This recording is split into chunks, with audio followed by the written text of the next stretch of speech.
விதமான சௌபாகியங்களையும் அது கொடுக்கறது அப்படிங்கிறது. இப்போ அற்புதமான ஒரு சரித்திரத்தை பார்க்க போகிறோம்.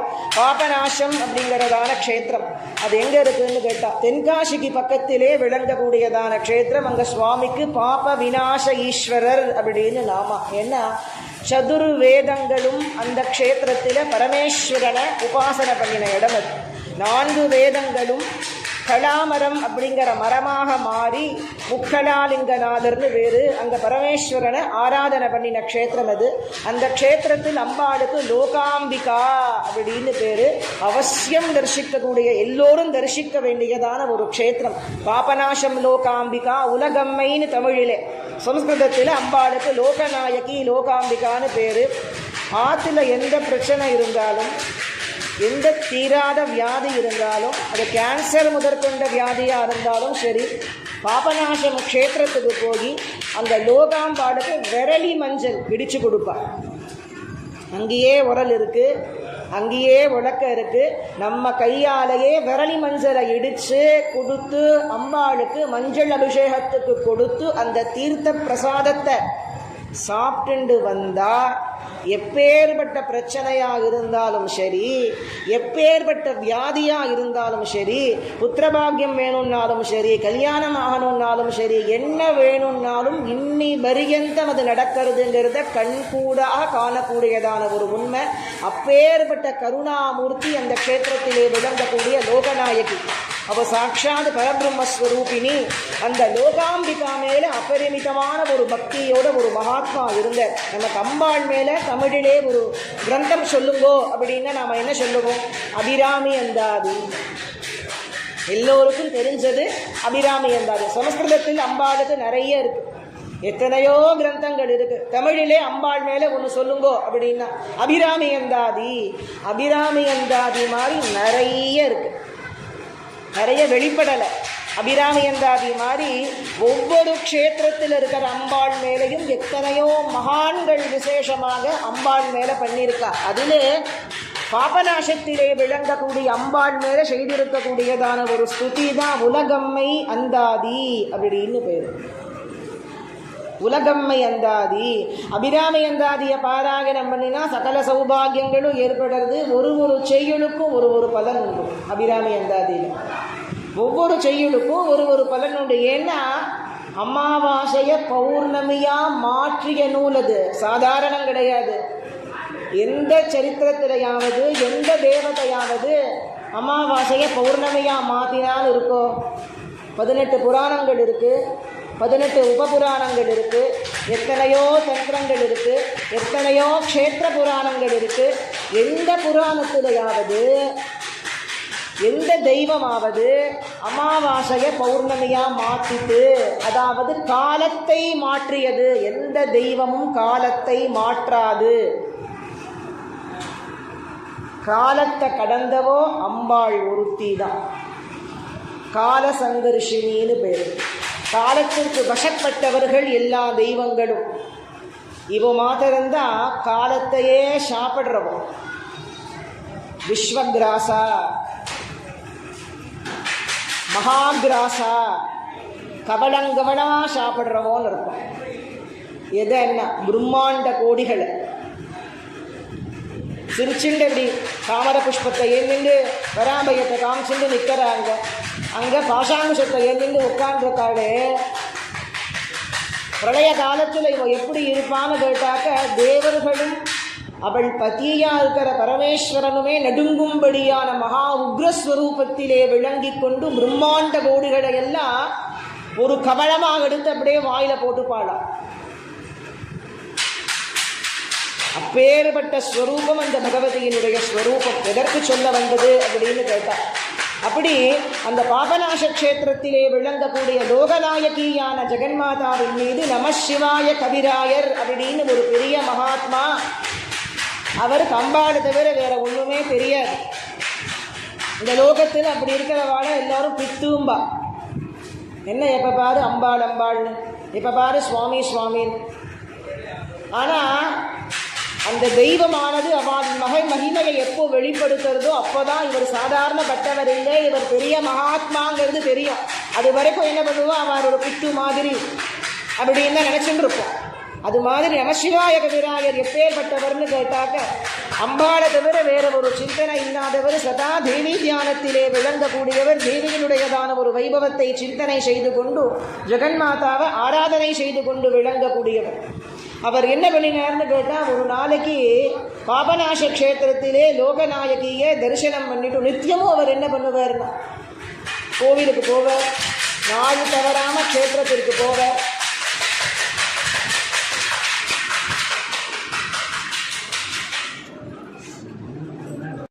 அப்படி பாபவிநாச க்ஷேத்திரத்திலே விளங்கக்கூடிய ஜெகன்மாதாவான லோகநாயகி மேலே அபரிமிதமான ஒரு பக்தியானது நமசிவாய கவிராயருக்கு உண்டு.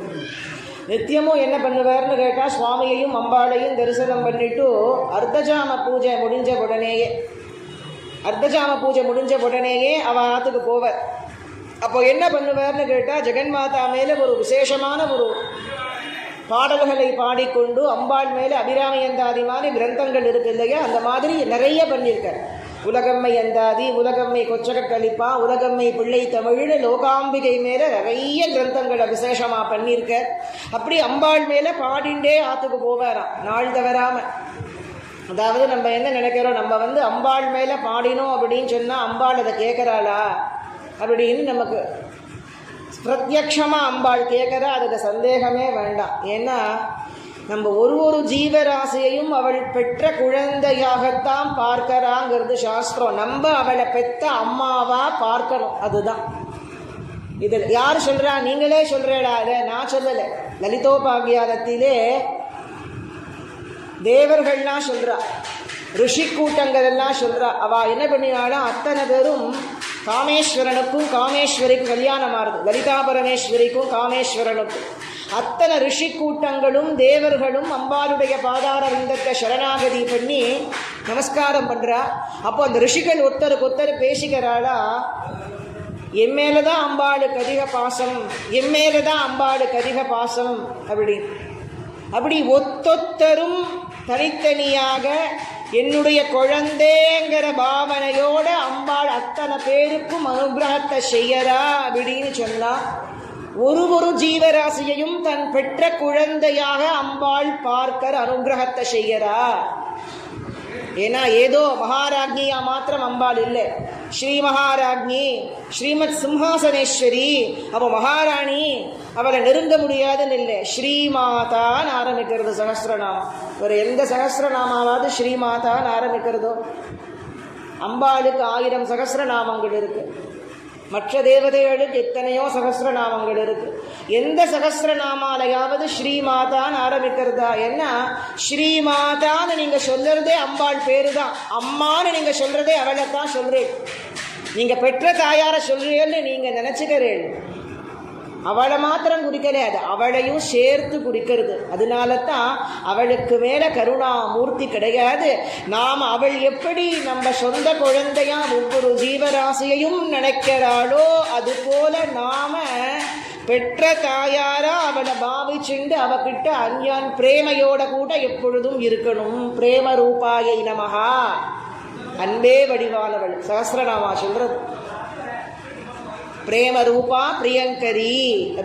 அப்படி நமசிவாய கவிராயர் எப்படின்னு கேட்டால், அம்பாளை தவிர அவருக்கு வேற சிந்தனை கிடையாது. சதா தேவி தியான பகராக தேவியை சிந்தனை செய்து கொண்டு நாள் தவறாம போகி பாப்ப விநாசரையும் லோகாம்பாளையும் தரிசனம் பண்ணிட்டு அம்பாளை தரிசனம் பண்ணிட்டு ஆத்துக்கு திரும்பி போறார்.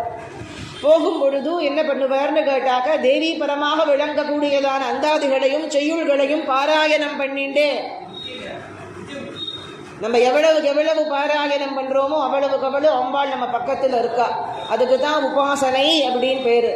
உபாசனைன்னு சொன்னா மந்திர ஜபம் மாத்திரம் கிடையாது, அவ ஸ்மரண தான் உபாசனை. ஸ்மரிக்க ஸ்மரிக்க ஸ்மரிக்க தெய்வம் பக்கத்தில் இருக்கு, நெருங்கி அமர்தல்னு பேரு உபாசனை. நான் புவனேஸ்வரி உபாசனை பண்றேன், நான் காமாட்சி உபாசனை பண்றேன், பைரவ உபாசனை பண்றேன்னு சொல்றாளே. உபாசனைனா என்ன? தெய்வத்துக்கிட்ட நெருங்கி அமர்றது, அந்த தெய்வம் நம்ம கூட இருக்கும். அப்படி இவர் என்ன பண்ணினார்னு கேட்டாக்க, இவர் நித்தியமும் கோவிலிலிருந்து புறப்பட்டு போகும் பொழுது அவர் பின்னாடி அம்பாள் போவாளாம். கோவில்ல அர்த்தஜாம பூஜை முடியறது பாப விநாசருக்கு லோகாம்பாளுக்கு. அந்த பூஜை முடிஞ்சதும் என்ன ஆகிறது அப்படின்னு கேட்டாக்க, இவர் போயிடு ஆற்றுக்கு போவார். கோவிலில் இருக்க முடியாது இல்லையா, அப்புறம் கோவிலில் நட சாத்திடுவா, அது வரைக்கும் கோவிலில் இருப்பார். அப்போ ஆற்றுக்கு போகணுமே, ஆற்றுக்கு போவார். அவர் போகும் பொழுது நாள் தவறாம அவருடைய அந்த செய்யுளிலே அந்த ஸ்துதியிலே மயங்கி சாட்சாத் லோகாம்பிகா எவள் பரபிரம்மஸ்வரூபினியோ, பிரம்மாவோ விஷ்ணுவோ சிவனோ எந்த பராசக்தி ஆராதனை செய்யறாளோ, எவள் மகாசக்தியோ அந்த பராசக்தி ஸ்வயம் தானே அவர் ஆற்றுக்கு போற வரைக்கும் அவ பின்னாடியே போவாளா அம்பாள். அவர் ஆற்றுக்கு போன உடனே அம்பாள் கோவிலுக்கு போயிடுவோம். இது நாள் தவறாம நடந்துட்டே இருக்கு. ஒரு நாளைக்கு என்ன செய்திருக்கார் அப்படின்னு கேட்டார். அவருக்கு வெத்தலை பாக்கு போட்டுக்கிற பழக்கம் உண்டு. எல்லோருக்கும் ஒரு ஒரு பழக்கம் இருக்கும் இல்லையா. அவருக்கு வெத்தலை பாக்கு போட்டுக்கிற பழக்கம். போகிற வழியெல்லாம் என்ன பண்ணுவார், துப்பிண்டே போவார். வெத்தலை பாக்கு போட்டுண்டு வெத்தலை பாக்க மென்னுண்டு துப்பிண்டே போவார். அப்படி துப்பிண்டு போகும் பொழுது என்ன ஆகிறதுன்னு கேட்டால், ஒரு நாளைக்கு இவர் கோவிலில் போய் அம்பாளை தரிசனம் பண்ணிட்டு அப்படியே அம்பாள் மேலே கீர்த்தனைகளை பண்ணிண்டு தேவீபரமான ஸ்துதிகளை பண்ணிண்டு அப்படியே பாடிண்டே ஆற்றுக்கு போகிறார். அம்பாள் பின்னாடி வந்துட்டே இருக்கா. வெத்தலை பாக்க போட்டுண்டு துப்பறார். அந்த துப்பற எச்சல் அம்பாள் வஸ்திரத்தில் போய் படரும். ஒரு தடவை ரெண்டு தடவை இல்லை, அவர் துப்பிண்டே போறார். அவர் துப்பிண்டே போறார். துப்பிண்டே போக போக அந்த எச்சல் முழுக்க, வெத்தலை பாக்க எச்சல் முழுக்க தேவியினுடைய வஸ்திரத்தில் பட்டுண்டே இருக்கு. அம்பாள் அதை லட்சியம் பண்ணலை. ஏன்னா குழந்தை இல்லையா. அவளும் இது என்ன அதிசயம்னு கேட்டேன்னா, பரபிரம்மஸ்வரூபிணி அம்பாள் இப்படி இறங்கி அனுகிரகத்தை செய்யணும்னு அவசியமே கிடையாது. ஆனால் நமக்காக இறங்கி வர துணையும் தொழும் தெய்வமும் பெற்றதாயும் சுருதிகளின் பனையும் கொழுந்தும் பதிகொண்ட வேரும் பனிமலர் பூங்களையும் கருப்பு சிலையும் என் பாஷாங்குஷமும் கையில் நனையும் திரிபுர சுந்தரியாவதறிந்தனமே. தெய்வமாக இருக்கக்கூடியவோ சிம்ஹாசனேஸ்வரியா இருக்கிறவோ பெற்ற தாயாரா இறங்கி அனுகிரகத்தை செய்யறாங்கிறதுக்கு பிரத்யட்சமான எடுத்துக்காட்டு. அந்த எச்சல் முழுக்க தேவியினுடைய வஸ்திரத்திலே படர்ந்து அப்படியே அவர் மறுபடியும் அவாத்துக்கு போயிட்டார். அம்பாள் கோவிலுக்கு போயிட்டா. மறுநாள் காலம்பர கோவிலை திறந்து பார்த்தா மூலஸ்தானத்திலே விளங்கக்கூடிய தேவியினுடைய விக்கிரகத்திலே அம்பாள் புடவையில வெத்தலை பாக்க எச்சலா இருக்கு. அர்த்தஜாமம் பண்ணி ராத்திரி கதவையும் சாத்தியாச்சு. அதை தாண்டி யார் எக்ஸல் பண்ணியிருக்க முடியும். இது விபரீதமாக இருக்குது. இந்த கோவிலில் திறந்து அங்கே பார்த்த குருக்களுக்கு அர்ச்சகாளுக்கு ஒரே பயம். அம்பாளுக்கு பெரிய அபசாரமானது ஏற்பட்டு போயிடுது. யார் கோவிலை திறந்து நகைய திருடுமான வெள்ளுபட்டிருக்கோம், வெத்தலை பாக்கு எச்சல போய் அம்பாள் மேலே துப்பிட்டு யாராவது போவாடா? இது நடக்கிறதுக்கு சாத்தியமா? நடக்கிறதுக்கு விஷயமே கிடையாது. இப்படி நடக்கிறதுக்கு வாய்ப்பே இல்லையேன்னு சொல்லி இது ஏதோ தெய்வ குற்றமாக இருக்குது, தெய்வ அபராதமாக இருக்குது, தேவிக்கு ஏதாவது கோபமான தெரியலையேன்னு எல்லாம் பயந்து போயிட்டான். பயந்து போய் சேதுபதி ராஜா அப்போ அரசாட்சி பண்ற அவர்கிட்ட போய் ஒரு 350 வருஷங்கள் முன் நிகழ்ந்த விஷயம்தான் அது. ரொம்ப வருஷம் முன்னாடி எல்லாம் இல்லை, 350 வருஷம் முன்னாடி இந்த ராஜா கிட்ட போய் சொல்ற, இந்த மாதிரி தேவியினுடையதான ஒரு வஸ்திரத்திலே வெத்தலை பாக்கு எச்சில் பட்டிருக்கு. எப்படி ஏற்பட்டதுன்னு தெரியல, இந்த அபச்சாரத்தை யாரு பண்ணினா அப்படின்னு தெரியல. உடனே ராஜாவுக்கு மனசுலே ரொம்ப வருத்தம் தாங்கலை. அடாடா, நம்மளுடையதான ஒரு தேசத்தில் இருக்கக்கூடியதான ஒரு க்ஷேத்திரத்திலே விளங்கக்கூடிய தேவியனுடையதான ஒரு வஸ்திரத்தில் இந்த மாதிரி வெத்தலை பாக எச்சில் பட்டிருக்கு அப்படின்னு சொன்னால் இது பெரிய அபச்சாரம் இல்லையா? இது என்ன செய்யறதுன்னு தெரியலையே. அவருக்கு ஒரே மனக்லேஷம். இதற்கு என்ன பரிகாரம் பண்ணுறது என்னங்கிறத நாளைக்கு நான் சொல்கிறேன்னா, பிராயஷ்சித்தம் பண்ணணும். ஒரு க்ஷேத்திரத்தில் ஏதாவது ஒரு விபரீதம் நிகழ்ந்தது, நடக்கக்கூடாதது நடந்தது அப்படின்னா அங்கே பிராயஷ்சித்தம் பண்ண வேண்டியது அவசியம். இதுக்கு என்ன பிராயஷ்சித்தம் பண்ணுறது, என்ன ஹோமம் பண்ணுறது என்னங்கிறத நாளைக்கு எல்லோருமா சேர்ந்து முடிவெடுக்கலான்னு ராஜா சொல்லிட்டான். அன்றைக்கி ராத்திரி அவனுடைய ஸ்வப்னத்திலே சாட்சாத் பராசக்தி அசரீரியா சொல்றா. ஏன்னா அம்பாளை யாராலையும் பிரத்யக்ஷமா தரிசனம் பண்ண முடியாது. அவளுடைய தேஜோ ரூபத்தை தரிசிக்கக்கூடிய சக்தி நமக்கு கிடையாது. அதனால அசரீரியாகத்தான் அநேகம் பேருக்கு அம்பாள் அனுகிரகம் பண்ணுவா. அசரீரி அப்படின்னா ஆகாசத்திலிருந்து துவனிக்கக்கூடிய சப்தம், ஷரீரம் கிடையாது. ஷரீரம் இல்லாததற்கு அஷரீரி. ஷரீரி அப்படின்னா ஷரீரம், அஷரீரி அப்படின்னா ஷரீரம் இல்லாதது அப்படின்னு. அம்பாள் சொல்றாளா ஸ்வப்னத்திலே, ராஜன்னு எதுவும் கவலைப்பட வேண்டாம், என்னுடைய ஆக்ஞைப்படிதான் எல்லாமே நடக்கிறது. அம்பாள் ஆக்ஞையை மீறி இந்த லோகத்தில் என்ன இருக்க முடியும்? லோகத்தில் நடக்கக்கூடியதான ஒவ்வொரு விஷயமும் பராசக்தி ஆக்ஞையால்தான் நடக்கிறது. பராசக்தியினுடைய ஆக்ஞை இல்லாத எந்த காரியத்தையும் யாருமே செய்ய முடியாது. சர்வானுல்லக்ய சாசனாயை நமஹா. சர்வானுல்லக்ய சாசனா. அம்பாள் ஒரு கட்டளை இட்டுட்டான்னு சொன்னா அதை மீறதுக்கு பரமேஸ்வரனாலேயும் முடியாது. மற்றவாள்லாம் சொல்ல வேண்டிய அவசியமே கிடையாது. இவளுடைய சாசனம்தான் பிரதானம். இவ ஒரு கட்டளை இட்டுட்டா அப்படின்னு சொன்னாக்க அதை எந்த தேவதையாலையும் மீற முடியாது. சர்வ புவனங்களும் தேவியினுடையதான கட்டளைக்கு கீழ்ப்படிஞ்சு, சமஸ்த புவனங்களும் பகவதியின் கட்டளைக்கு கீழ்ப்படிஞ்சுதான் நடக்கிறது அப்படிங்கிறது. அப்படி ராஜன் சொல்றா, அம்பாள் சொல்றா, ராஜன் கவலைப்படாதே, இந்த லோகத்தில் நடக்கிறதெல்லாம் என் ஆக்ஞையின்படி நடக்கிறது தான். இதுவும் என் ஆக்ஞையின்படி நடந்தது. இதை நீ தீர விசாரணை பண்ணினேன்னு சொன்னாக்க என் பக்தனுடைய பெருமை உனக்கு புரியுங்கிற வேற ஒண்ணுமே சொல்லலை அம்பாள். இன்னார் தான் பண்ணியிருக்கா அப்படிங்கிறதெல்லாம் சொல்லலை. இது ஏன் நிகழ்ந்தது?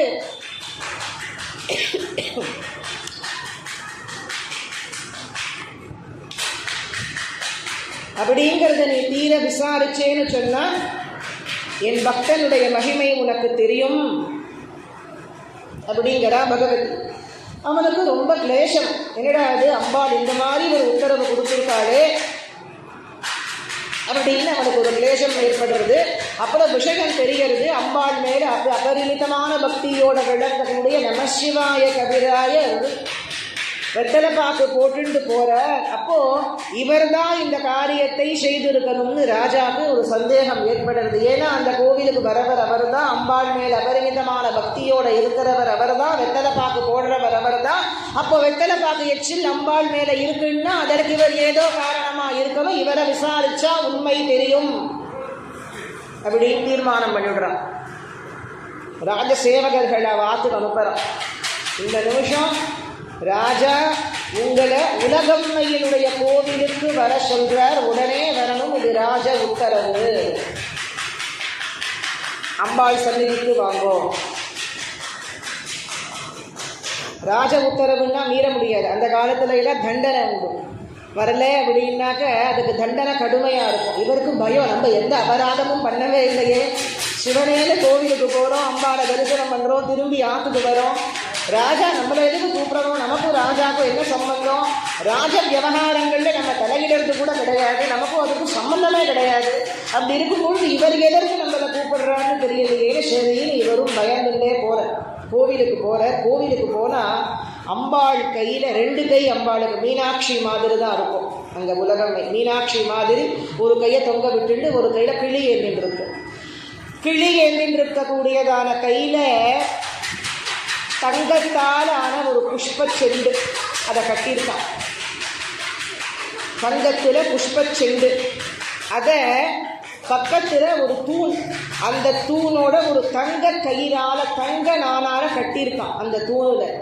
இந்த ராஜா இதை பார்க்கறது விசித்திரமா, அம்பாள் கையில ஒரு புஷ்பச்செண்டை கட்டி வச்சிருக்கா, பக்கத்துல இருக்கிற தூணோட அந்த புஷ்பச்செண்டை வேற கட்டி விட்டுருக்காளே, எதனால இப்படி பண்ணியிருக்கான்னு யோசிச்சுட்டே வர. இந்த ராஜா சொன்னானா, சுவாமி நீங்க பெரிய தேவி பக்தர் அப்படிங்கிறது எங்களுக்கு தெரியும், ஆனா நேத்திக்கு அம்பாளுடைய சன்னிதானத்திலே தேவியின் வஸ்திரத்திலே வெத்தலை பாக்கு எச்சில் கரை பற்றிருந்தது.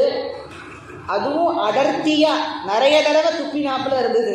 ஒரு தடவை துப்பினா மாதிரி தெரியல, நிறைய தடவை யாரோ துப்பினா மாதிரி இருந்தது. எங்களுக்கு என்னன்னா இந்த காரியத்தை நீங்க தான் செய்திருக்கேளோன்னு ஒரு சந்தேகம். நடுங்கி போயிட்டாரு. அடாடா, நாம என்னமோ சுவாமி அம்பாளை தரிசனம் பண்ணிட்டு நம்ம காரியத்தை பார்த்துட்டு இருக்கோம், திடீர்னு வெத்தலை பாக்கச்சில கொண்டு நீ அம்பாள் மேல துப்பினியான இப்பேரு அபராதத்தை யாராலும் தெரிஞ்சு பண்ணுவாளா? சுவாமி அப்படி ராஜன்னு நான் அப்படி பண்ணவே இல்லையே, கனவுல கூட இந்த அபராதத்தை நினைச்சு பார்ப்பாளா யாராவது? கனவுல கூட நினைச்சு பார்க்காத அபராதத்தை நான் பண்ணினேன்னு நீங்க சொல்றேளே அப்படின்னு பயந்து போயிட்டேன்.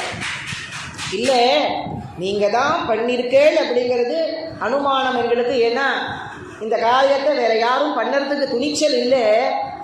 ஆனால் நீங்கள் உண்மையாகவே தேவி பக்தர் தானாங்கிறத ஒரு சோதனை உங்களுக்கு வச்சுருக்கேன். அந்த சோதனையில் நீங்கள் ஜெயிச்சுட்டேன்னு சொன்னாக்க நீங்கள் தேவியினுடைய கட்டாட்சத்திற்கு பாத்திரமானவர். நீங்கள் செய்த அபராதத்தையும் கூட அம்பாள் அனுகூலமாக ஏற்றுனுட்டான்னு நாங்கள் அர்த்தம் பண்ணிக்கிறோம் அப்படின்னு சொல்கிறேன். இவருக்கு ஒன்றும் புரியல, என்னடா அது என்ன பண்ணணும்னு கேட்குறார். இல்லை, நீங்கள் அம்பாள் முன்னாடி உட்கார்ந்துட்டு நீங்கள் ஆசுகவி, அதாவது ஆசுகவின்னு அந்த நேரத்தில் பாடக்கூடிய சாமர்த்தியம் உண்டு. ஏதோ யோஜனை பண்ணி எல்லாம் பாடுறது கிடையாது. அபிராமி என்றாதி ஆற்றுல உட்காந்து யோஜனை பண்ணி பண்ணினதெல்லாம் இல்லை. அரிகண்டத்தின் மேலே நிற்கிற நெருப்பு 7 அடுக்கு எரியறது, கீழே மேலே ஒரு பெரிய மரப்பலகை, 100 கயிறு தொங்குறது, கரணம் தப்பினா மரணம், கீழே விழுந்தா 7 அடி நெருப்புல எரிஞ்சு பஸ்மாவா போக வேண்டியது தான். அம்பாள் வந்தாலே எந்த பராசக்தியை திருமூர்த்திகளும் ஆராதிக்கிறாளோ, பஞ்ச பிரம்மாசனத்துக்கு மேலே இருக்காளோ அந்த அபிராம சுந்தரி லோகத்துக்காக வளர்ந்து பெருசு கிடையாது, ஒரே ஒரு குழந்தைக்காக வளர்ந்து தான் பெருசு. சுப்பிரமணியம் அப்படிங்கிற ஒரு பிள்ளைக்காக இந்த உலகத்தினுடையதான அந்த காலத்தையே மாத்தினாடே. அமாவாசைய பௌர்ணமியா இந்த லோகத்தில் எங்கேயாவது இந்த அதிசயம் உண்டா? அம்பாளை நம்பினா என்ன அதிசயம் வேணும்னாலும் நடக்கும். நம்பினார் கெடுவதில்லை 4 வரை தீர்ப்பு, அம்பிகையை சரண் புகுந்தால் அதிகவரம் பெறலாம். அவளை தவிர சரணாகதி பண்ணுறதுக்கு லோகத்தில் வேற வஸ்து கிடையாது. அதே மாதிரி என்ன பண்ணினார்னு கேட்டா, நீங்க கவி பாட பாட அம்பாள் கையில இருக்கிற தங்க நான் அருந்து தானே விழுந்து அம்பாள் கையிலே விளங்கக்கூடிய புஷ்ப செண்டு தாவி உங்க மடியில விழுந்ததுன்னு சொன்னா இதெல்லாம் சாத்தியமா? அதுவும் கலிகாலத்தில். ஏதோ புராண காலத்துலன்னா சாத்தியம்னு கேள்விப்பட்டிருக்கோம். புராண காலத்துலன்னா பிரத்யட்சமா தேவதைகள் எல்லாம் வந்திருக்கா, பேசியிருக்கா, எல்லாம் பண்ணியிருக்கா. இந்த காலத்தில் சாத்தியமா? நினைச்சா சாத்தியம்தான். பிரவச்சனத்தோட முடிவில் அம்பாள் 2 வருஷத்துக்கு முன்னாடி ஒருத்தராட்டுக்கு பிரத்யட்சமாக வந்துட்டு போனா. அந்த விஷயத்தை நான் சொல்கிறேன். இப்போ சொன்னால் சுவாரஸ்யம் இருக்காது, கொஞ்சம் சஸ்பென்ஸ் இருக்கட்டும். அதனால கடைசியில் முடியும் பொழுது 3வது நாள் பிரவச்சனத்திலே கற்பகாம்பா மயிலாப்பூரில் அவள் பேசுகிற தெய்வம், நடமாடக்கூடிய தெய்வம், நம்ம பேசுறத அவள் கேட்குறா, அம்பாள் நம்ம மாத்துக்கு வருவான்னு காண்பிச்ச அதிசயம் நடந்த ஒரு சரித்திரம் அது. இதை சொல்கிறேன். அப்படி இவர் என்னடா இப்படி ஒரு கட்டளை போடுறாரு, இதெல்லாம் நமக்கு சாத்தியமா, நம்மாலே முடியுமா அப்படின்னு எல்லாம் யோஜனை பண்றார். அம்பாள் மேலே பாரத்தை போட்டுட்டார். அம்மா, இனி நீ விட்ட வழி, உன்னை தவிர எனக்கு வேற யாரும் கதி கிடையாது, உன்னுடைய பாதார விந்தந்தா சரணம், உனக்கு மேலே வேற ஒரு வஸ்து கிடையாது, ரட்சிக்க வேண்டியது உன்னுடைய பொறுப்பு அப்படின்னு ஜெகன்மாதாவை ஸ்மரணை பண்ணிட்டு அம்பாளை நினைச்சிட்டு என்ன செய்கிறார்னு கேட்டாக்க, அப்பொழுதுதான் உலகம்மை அந்தாதி. எப்படி அபிராமி அந்தாதிய ஒரு கடுமையான சூழ்நிலையில் அபிராமி பட்டர் பண்ணினாரோ, அதே போல உலகம்மை அந்தாதி அப்படிங்கிற அற்புதமான ஒரு செய்யுளை சாட்சாத் நமசிவாய கவிராஜர் பண்றார். 95 செய்யுள் முடிகிறது, எந்த மாற்றமும் இல்லை, எதுவும் நடக்கல.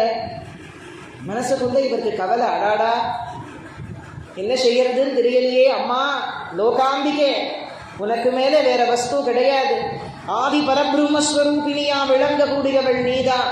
உன் பாதாரவிந்தத்தையே சரணாகதி செய்யற, எனக்கு நல்ல வழி காட்டு தாயே அப்படின்னு அவளை பிரார்த்தனை பண்ணி கொண்டு 96வது செய்யுள் 96th விண்டலமின்ற சரத்கால சந்திர ஸ்வேதமுக மண்டலமும் கை மலரோடும் தோளில் வழிந்த ரத்ன குண்டலமும் பொன் வால பிராய குமாரத்தியாய்.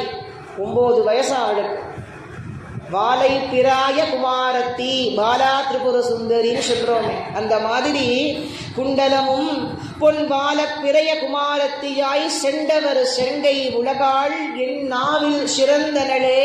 அம்மா, சந்திரன் மாதிரி பிரகாசிக்கக்கூடிய அழகிய திருமுகத்தோடு தோளில் வழிந்து தோள் வரைக்கும் இருக்கான் அந்த ஸ்ரீசக்கர தாட்டங்கம் 2 காதுகள்லையும். திருவானை காலை பார்த்தா தெரியும். தோளில் வழிந்த ரத்ன குண்டலம் வராளு, 2 காதுலையும் பெருசு பெருசா ஸ்ரீசக்கர தாட்டங்கத்தோடு அம்பாள் இருக்கும், அகிலாண்டேஸ்வரி.